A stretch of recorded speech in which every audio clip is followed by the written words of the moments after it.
Hello everyone. Today I will be going over how to find and journalize direct labor cost. Let's get into it. During October, Pickle Company accumulated 4,300 hours of direct labor cost on job 50 and 5,100 hours on job 56.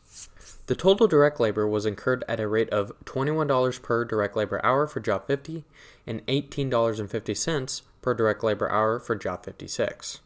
Your job is to journalize the entry to record the flow of direct labor cost into production during October. First, what we have to do is understand what we are looking for in the problem, and that is work in process. To find work in process, we must first multiply each of the accumulated hours by their corresponding rate.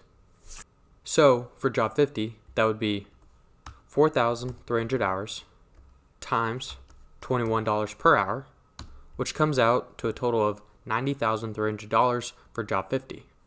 Now for job 56, that'll be 5,100 hours times $18.50, which comes out to a total of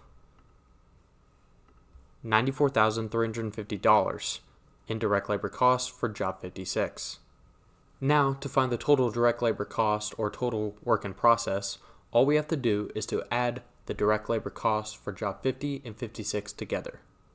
For us, that'll be $90,300 plus $94,350, which comes out to a total of $184,650 for the total work in process or direct labor cost. Now for the journal entry. So, as I said earlier, we're looking for work in process, and so that'll be the first account of the journal entry. Work in process is an asset account representing the two jobs occurring in October. This account is increasing as direct labor costs, which includes wages payable, is being applied to it. Therefore, we need to debit the account to increase it. We have already found the amount we need to debit this account for, so all we have to do is put a debit of $184,650 for work in process. The second account is going to be wages payable. This account is going down as wages are being applied to the two jobs that occurred during October. Therefore, we need to credit wages payable for the same amount that work in process is being debited for, which is $184,650. And there you go. You now know how to find and journalize direct labor cost.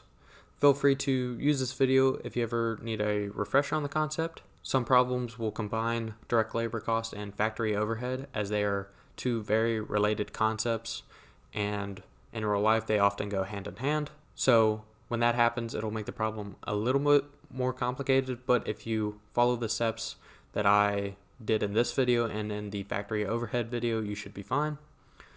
Again, feel free to use this video as a reminder if you ever need to. Thank you all for watching and have a wonderful day.